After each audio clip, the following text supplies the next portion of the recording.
For those of you who don't know me, I'm Andrew.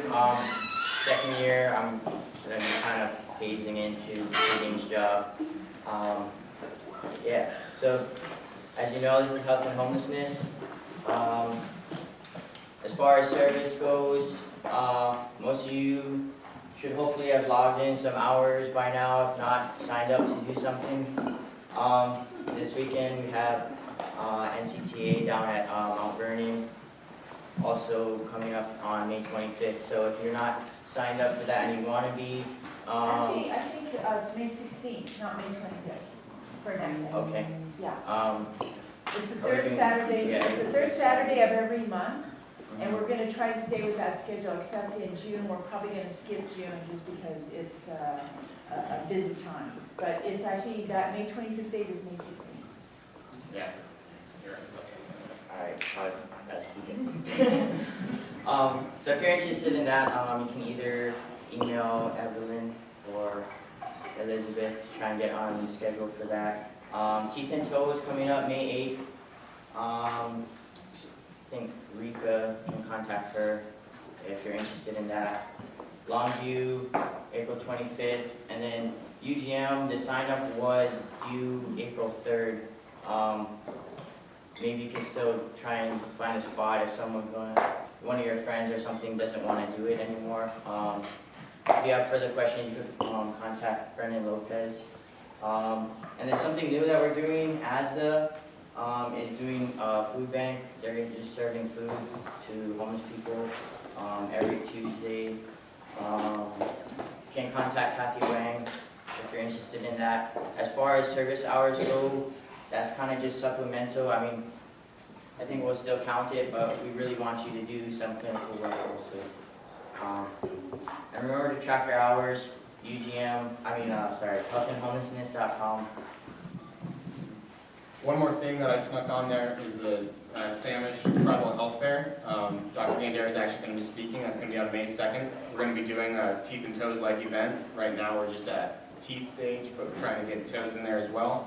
If you're interested in going down to Entercorners and doing that, go ahead and contact Evelyn or Elizabeth, and they'll put you on the list.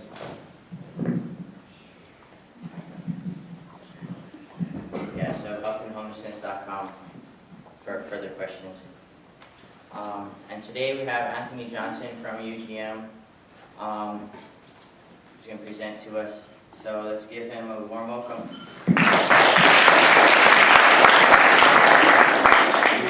Thank you guys for letting me come. I'm going to put this around my neck because I like to speak with my hands.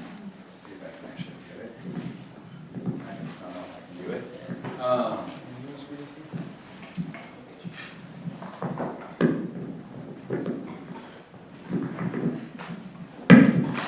Awesome. Can you guys hear me? Good, good.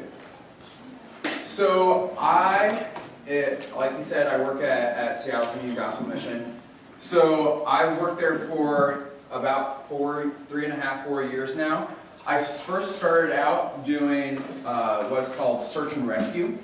So search and rescue, you can totally volunteer for it. It would be actually a great experience if you like working with homeless individuals.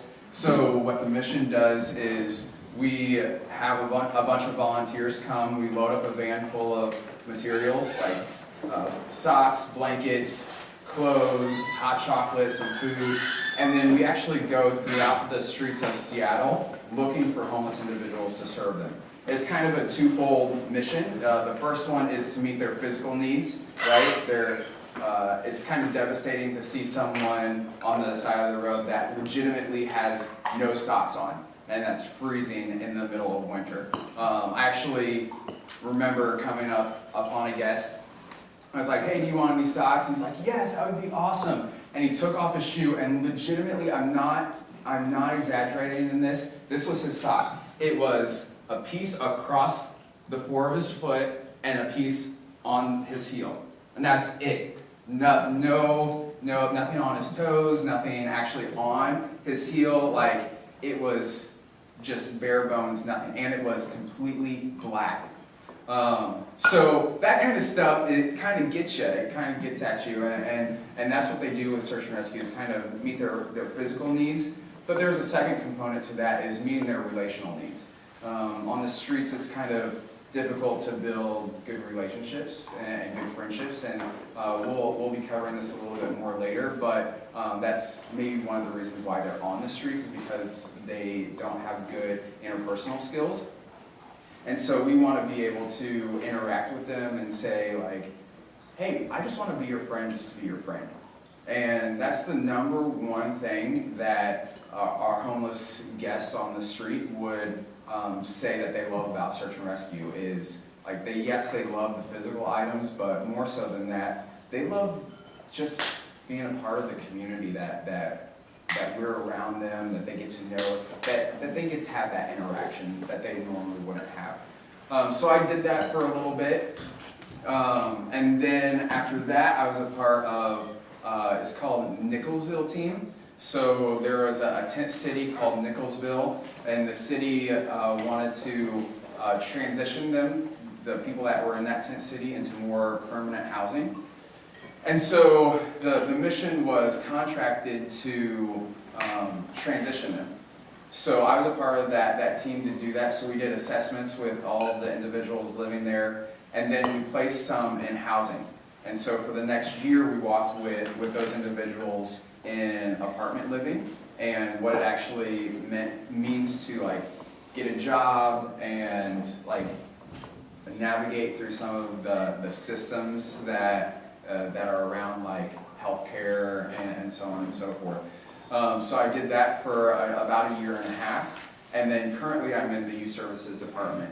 And we do a lot with youth at the mission, so a lot more than what people actually realize. There is a prevention and there is an intervention model with it. So the prevention model is, we have elementary after-school tutoring.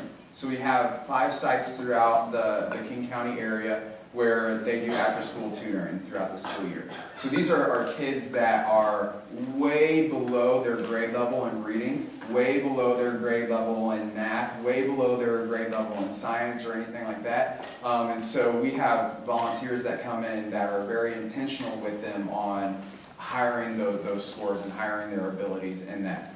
And then we work with the parents on how can you engage with your kid in doing schoolwork, even though you're an undocumented, even though you and your family are undocumented, and that may be difficult for you, just, you know, navigating through everything. So how do you do that?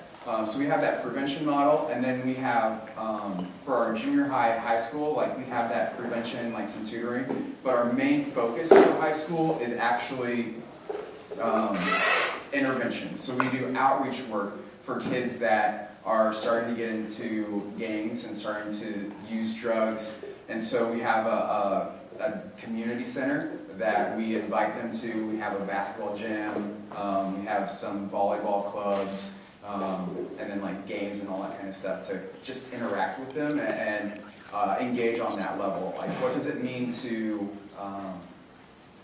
you know, not be supported at school? What does it mean to really go through life on your own because your parents are relatively, like, they don't know how to interact with you anymore, because that's kind of the problem when you're a 13-year-old boy, right? No one can relate to you, and so you just don't know what to do in life. So how do you navigate through that? And so we have case managers that are working with our youth to be able to do that. So that's currently the department that I work in. So we're going to be talking a lot about homelessness. I mean, that is kind of the crux of this class, right? So you guys have a handout that I wrote about homelessness. This is going to be a basic framework of what we're going to talk about today. So what you have is going to be a broad stroke of what we're talking about, but I'm going to go into some specific details of how that might affect you as you work in the dental field. So hopefully that will work. So if you get distracted and you're like, oh, I would rather read this as opposed to listen to our awesome speaker up here, like, joke, then totally do it. I won't be offended if you check out and you start reading that, because I'm covering the same material. except for I am going more in depth with what I'm saying. So you can take additional notes off to the side in order to kind of get some of the things that you're going to be missing from this article. So the first thing that you see on the screen is dentistry has the most visible impact on homelessness. Alex Buck is actually one of my coworkers. Him and I were preparing for this a couple weeks ago, and so this is something that he said. His dad is a dentist, his granddad is a dentist, and so like he's very familiar with the work, and like this is something that he says. And the reason why he said it is because legitimately it is true. Any component of homelessness, like this is the one that you're gonna actually affect the most. So you're gonna see, like, can you spot someone on the streets that's homeless? Absolutely. Like, you're gonna see it in their clothes. Like, their clothes are gonna be dirty and like grimy, and you're gonna have like half socks and all that kind of stuff. So you can tell from your clothes, but clothes can be cleaned pretty easily. And there are a ton of places that give clothes out, right? So the Mission does that, the Millionaire Club does that, the Bread of Life Mission does that. A ton of agencies hand out clothes. So that's really not a big factor in that. Also, when you come down to it, it's like, you know, are you homeless or are you just, again, the 13-year-old boy that is 13 years old? Like, you don't wash your clothes anyways, and like the holes in the clothes those are fashion. Like how can you really tell a homeless youth? Another factor would be your hair. Like, your hair is totally one of those thick components that gives you a telltale sign if someone's homeless. But again, like our society says, like, is that homeless or hipster? That's a big thing. Like the mountain man beard and like thing is all in right now. It's all the rage. So it's like, I don't know if you're homeless or hipster, or if you're really that cool person. The dirtier you are, the better you are. So that's kind of a hard component nowadays. So what is it? If you look at a homeless person's teeth, that really is going to tell you what economic status they have, right? So if someone that's rich, are you going to see very many of them with half their grill missing? Probably not. Probably not. They have the money to be able to afford nice prosthetics. Is it called prosthetics? Something. Pontics. That's it. I have braces. Nice pontics, like they can whiten their teeth, they can do some great things. They can actually have braces and straighten their teeth. It's great. Someone that's kind of middle class, like, it's not the greatest because you don't have enough money to always get the greatest cosmetic care, but you have insurance enough to where you at least do your 6-month cleanings. You can at least fill your cavities. Like, you're not going to have a whole ton of grime on your teeth on a regular basis. But someone that's homeless, more than likely, they're not going to be going in for their regular 6-month cleanings. They're not going to be the ones that are regularly brushing their teeth or taking care of cavities. They don't have the money. More than likely, you are going to see that person that half their grill is missing, if not all of their grill. And it's devastating, because not only that, you see people that they have okay, I'm trying to speak dentist, okay, so don't hold me against it. I'm not a dentist, so don't hold me too fast to that. Like, the enamel is eroded, so you have your people that are missing half their tooth, and they can't do anything about it. Like, this is homelessness. So dentistry, like what you guys are doing in their lives, legitimately, you have the most visible impact on homelessness. Like, that's your job. It's not my job because I can't do that. Like, legitimately, you see me talking, trying to talk all this dentist terms, but I can't do it. That's your job. So I say that for a reason, because that's why we're here and that's why we do this. So, definition of homeless. Before I get into my definition of homeless, and don't give me the definition that I give you on the sheet. Like, I want to hear from you. What would you describe as homeless? What would you say homelessness is? Not everyone at once. No home? Yes. I like it. What else? Yeah. No regular and reliable place to return to. Yes. I like that. Lacking a support system. Yes. Yes. Mhm. I think of it as no money as well, not a lot of funds. Yeah, that's great. I'm gonna call you guys the Three Amigos because you guys legitimately in a row. That was great. I like that. Anyone else? Yeah. You mentioned illness and addiction. Yeah. Definitely. Definitely. You can't just say that, come on. Not everybody's like that, you can't. I'm not generalizing. I'm sorry, I know what I said. No, it's all part of the definition. Yeah. One more. I'll take one more. Abandonment. Abandonment. Yeah, totally. Totally. So let's go to the definition that's in your handout.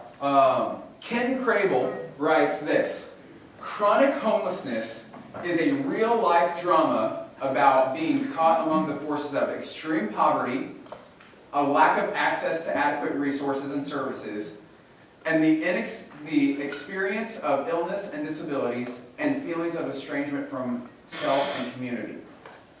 So that's a mouthful of a definition, but we're going to unpack this piece by piece as we go throughout this. So the first part of this, chronic homelessness is a real-life drama about being caught among the forces of extreme poverty. Extreme poverty. What would extreme poverty be?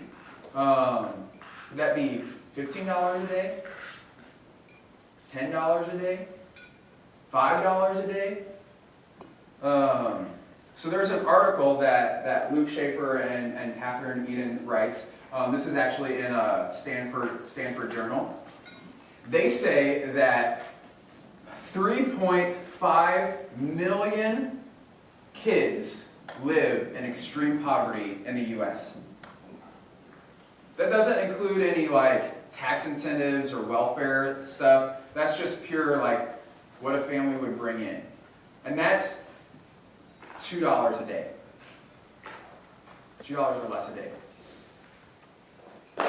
So in more realistic terms, if you put some tax incentives and all that kind of stuff in there, you're going to lessen that number, but it's still just a little over 1 million people that are living on that less than $2 a day. In America, the land of prosperity, the American dream, and we have over 1 million people that are living on less than $2 a day. Like, that sounds like extreme poverty to me. Like, that's pretty intense. But let's take it a step up, because that's, kind of dire circumstances, right? If we look at low-income kids, so this is actually in our neighborhood. This is us, King County. So low-income students. So these are people that are getting free or reduced lunches. So this is a kid that their family is making. It's 400% below poverty, which means they're making, a family of 3 is making like $44,000 a year, which doesn't sound like a lot, but when you say it's a family of 3, like that actually is not a whole lot at all. It's like what I'm getting that's what I'm making, and I have to feed 2 other mouths. So that's not really good. So Seattle, 43% of our kids in Seattle schools are at that 400% below poverty or less. Wow. These are kids that legitimately, they're looking to get their meals from their school, not from their house. So their parents have to figure out what's going to happen during the summertime when they don't have school and they don't have these systems that are gonna give them free food. Like, how am I gonna feed them? How can I pay for an extra 2 meals? Because a lot of schools are starting to do breakfast because they've come to realize that families, they're only coming to school and eating. So at least I can give them breakfast and lunch. So parents have to find out, how am I gonna feed them 2 extra meals a day on what I'm making? Like, that sounds like extreme poverty to me. Maybe not extreme poverty, but it sounds like poverty enough. I wouldn't want to deal with it, and I wouldn't feel comfortable putting my kid in that circumstance.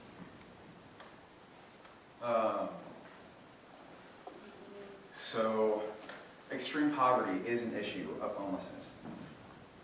Lack of access to adequate resources and services. So, here, let me walk you through a homeless person's daily schedule, possibly. So, I stayed the night at the Mission, at Seattle's Union Gospel Mission, downtown on 2nd Avenue. They wake me up at 6:30. I have to be out of there by 7 because they need to, do some setup and get things ready for breakfast. So I wake up super early, and I actually have to make it across town to the Millionaire Club because I want a job today. And they do day labor stuff that gets me a job for a few hours. So I'm going to wake up super early, and hopefully I can make it down there in time that I can get some breakfast that they serve. And then I can also get a job for a few hours. So I'm going to hopefully have enough money in my pocket to jump on a bus because, well, Seattle doesn't have free buses anymore in that downtown core. So that affects me being homeless because I need to now make a 40-minute walk, or I need to somehow get $250 in order to make it down there. So I don't have the money today, so I'm going to make the 40-minute walk in order to go that 5 miles to get there. I get there, and I luckily get there in time that I can sign up for a job, but I miss breakfast. So I'm a little hungry because I haven't eaten, and I'm a fat kid, so I'm always hungry. So I miss breakfast, but luckily I get a job. I get a job for 4 hours. This is awesome. This is great. I have some money in my pocket. It pays me $10 an hour. This is great. But I had a dental appointment at 10. I'm gonna miss that because I need the money. I don't need the dental thing. Like, yes, my tooth is hurting me and I feel it, but legitimately I need the money more so than I need to be without pain. So I go to work, and it's a good thing they give me a few more hours, but I miss lunch because all the shelters, all the feeding programs, they end at 1:30 and it's now 2:30. By the way, I also have a 3 o'clock appointment with my case manager because I have some mental illness. I'm depressed, I have bipolar, and some other things that I don't want to go into right now. But I have some mental illness, so I need to make it down to DSHS and meet with my case manager because they're going to say that I can get some medicine and that I can keep my disability income. So I'm a little late for that because it's now 2:30. It's going to take me 40 minutes just to walk back down the same direction as the Mission and get to the DSHS offices. So I'm 10 minutes late. I also still haven't eaten, so I'm really hungry, and my body's making some noises that no one else wants to hear, not even me. So I go to my meeting.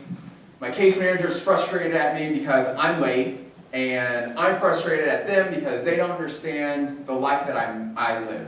Like, it's not like I'm just like relaxing, like going on the beach all the time, drinking some margaritas or anything. Like, I legitimately am trying to work. So I'm in there for an hour. And then I have to go to the Mission because dinner starts at 5:30. And I want to make sure that I have a mat to sleep on tonight. And they call for mat tickets at 6:30. So from 6:30 until, again in the morning at 6:30, I have to be at the Mission. So that's a homeless person's day.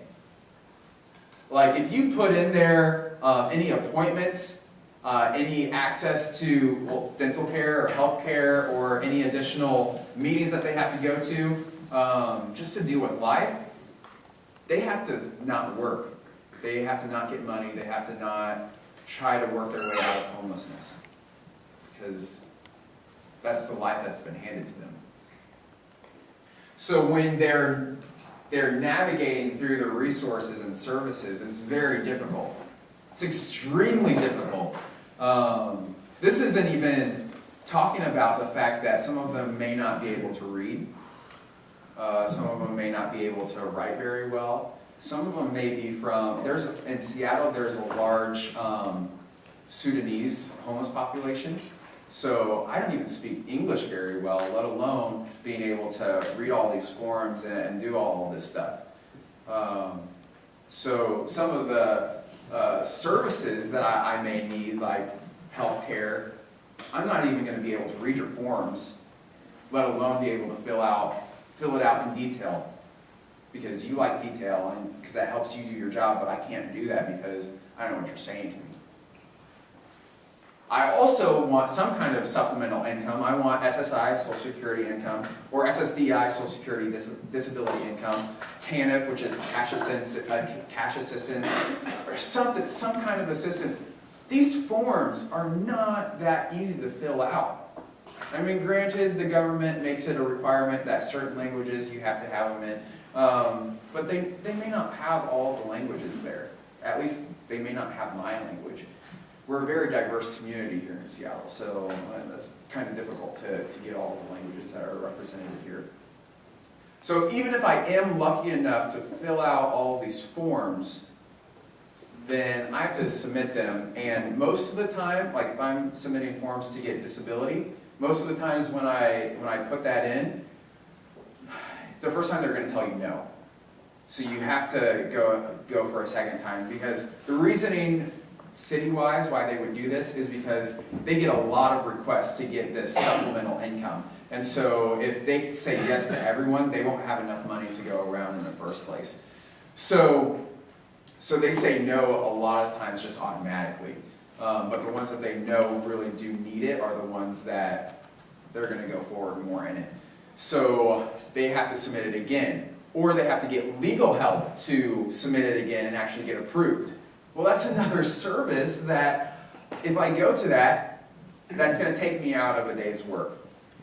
I'm more than likely going to be late, and they're going to be frustrated with me, so why go and do that in the first place? And they're going to make me fill out all these forms again. Like, this is frustrating. So this is the life that they experience in resources and services. The next one is the experience of illness and disability.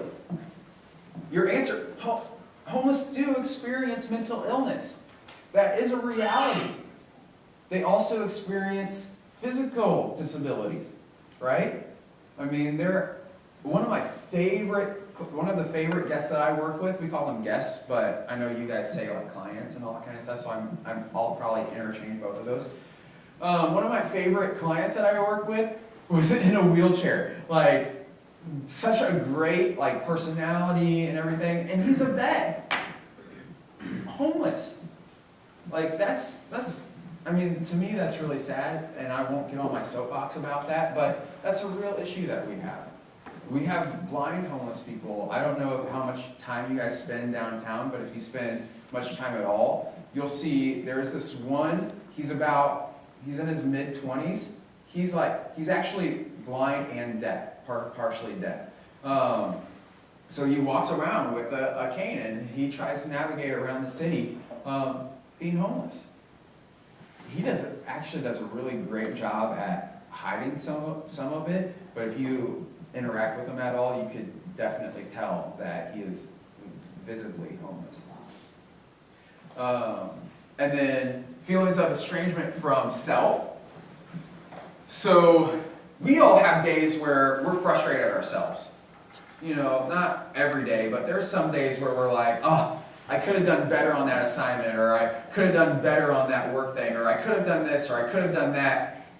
Multiply that by every single day of your life being homeless. Because not only do you have to deal with like yourself telling you like, oh, you can't, like, I can't do this, blah, blah, blah, but then you get all these sheets and stuff that you have to fill out, and that's extra, like, I don't understand this. Why don't I understand this? I should be able to understand this. I'm stupid. And you start to hate yourself. Like, really, that's what happens in homelessness.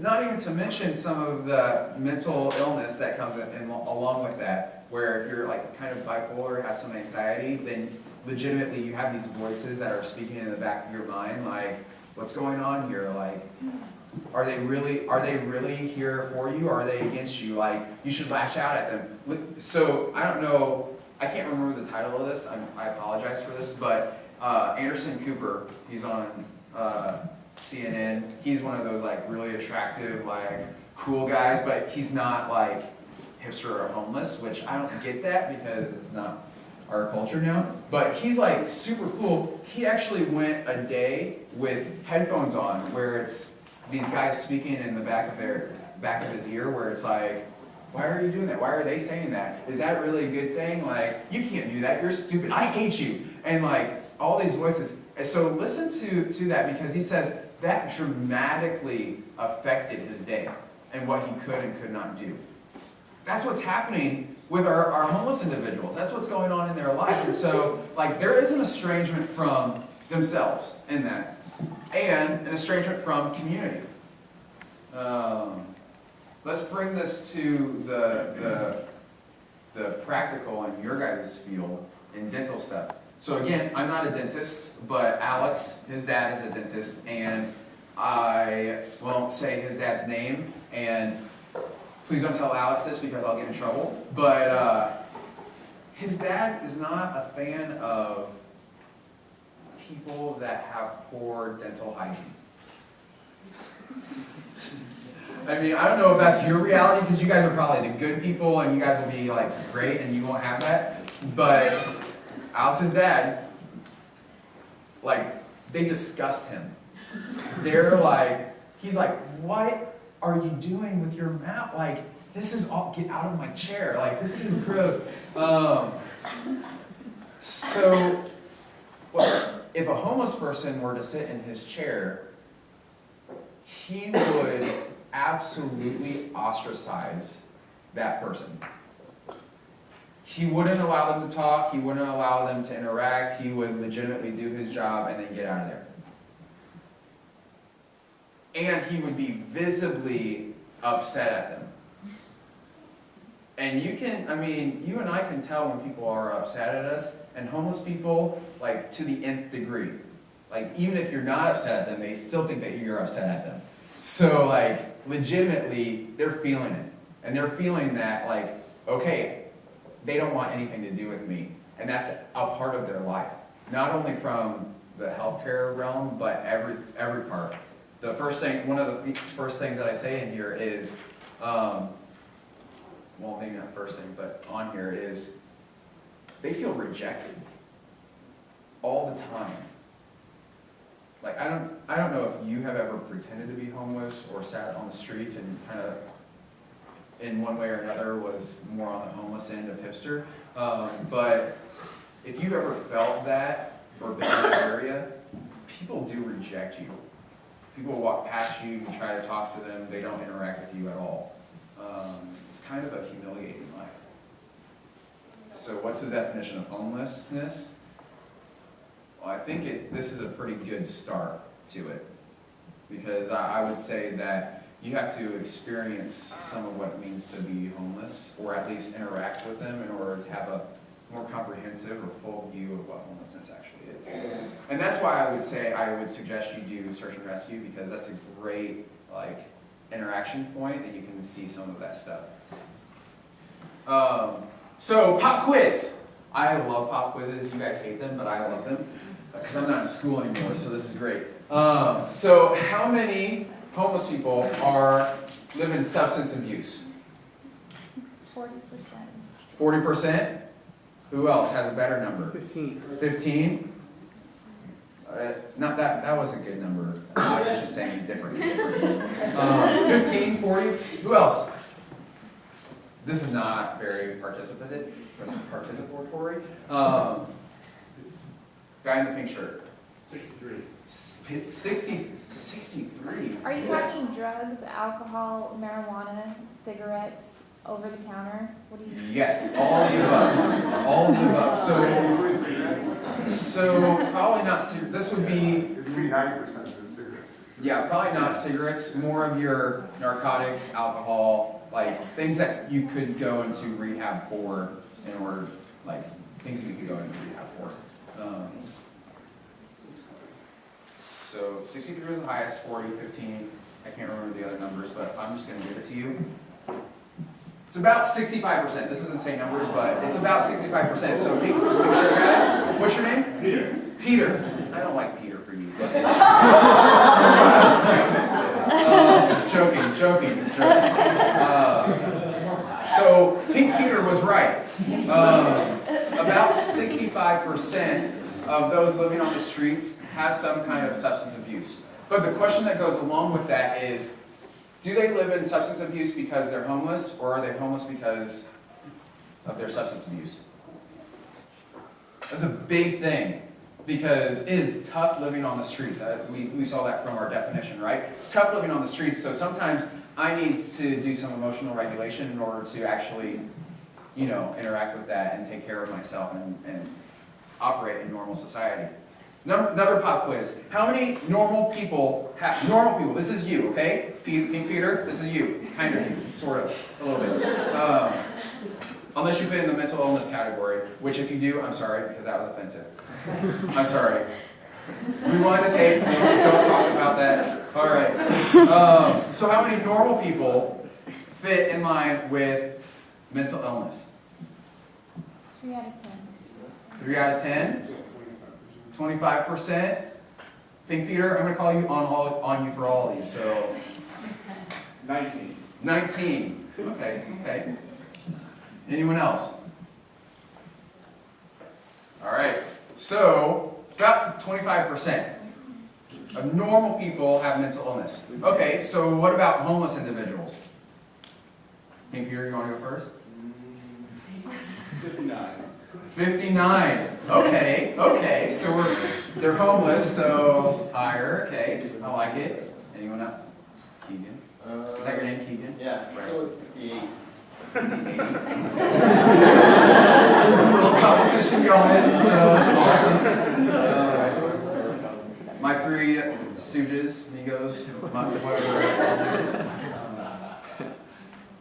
60. 60. 50%.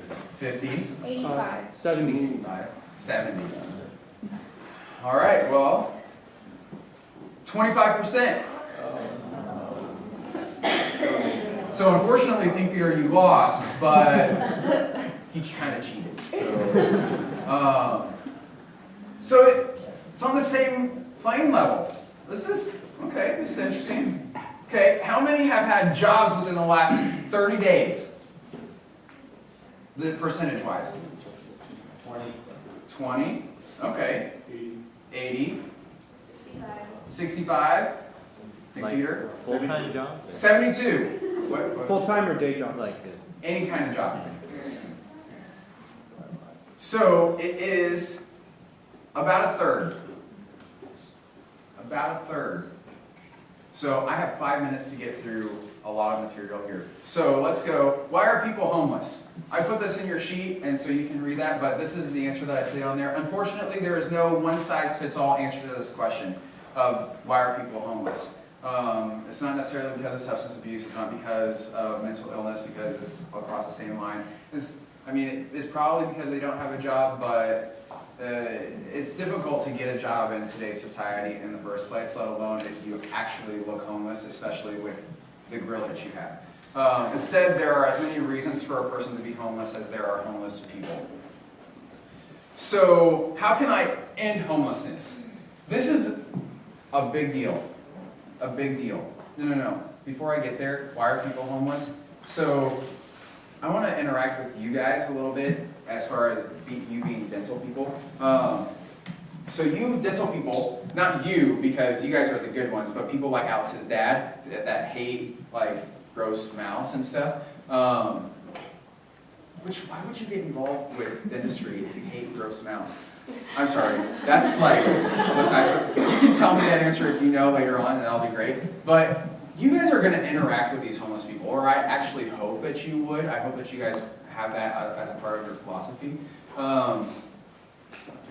But you guys are gonna interact with them. You guys are gonna come and have the gross mouths and everything. Matter of fact, I just went to the dentist. I have to go there like all the time because of my braces. And my dental hygienist said, he said, I had a guy that came in here, I was cleaning his mouth, and he said, hold on, and he ran to the bathroom. He came back and was like, I'm so sorry, I just threw up, like, I've been sick, and opens his mouth for me to clean it again. What? Like, do you guys get those stories? Like, do you have people that do this? Like, he just threw up, and he wants me to clean his mouth. Oh, man.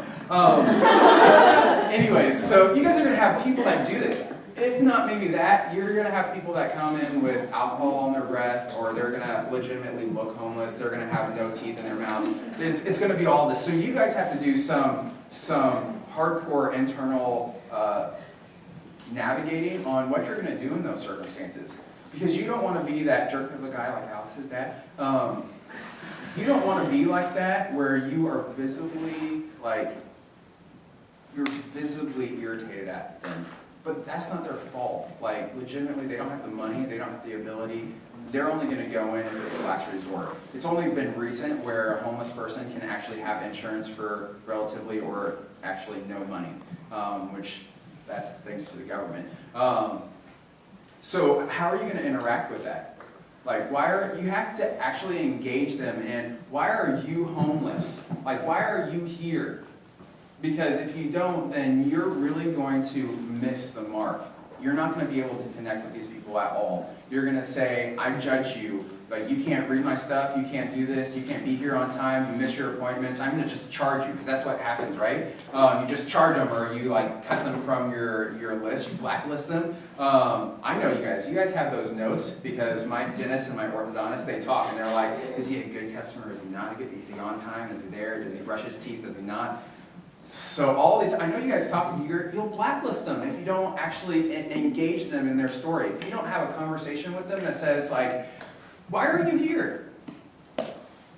Like, what brought you to this stage? Maybe instead of like handing them a thing that says like, hey, I need you to fill this out, dental health history, family history, whatever. Maybe you have that conversation with them, and at the end of your thing, you fill it out for them. Or like, maybe, I don't know, like you don't judge them if they're late or not on time. Like maybe you intentionally build it in your program that instead of an hour-long appointment, that you actually put them in for an hour and a half just in case they are late.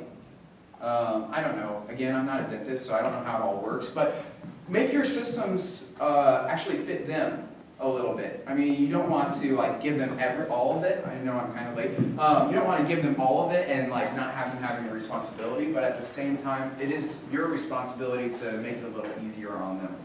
The last thing that I have here is, well, I have two slides left, and then I'll let you guys go. I know some of you guys have to prepare for things, and you guys can slip out if you need to. That's totally fine.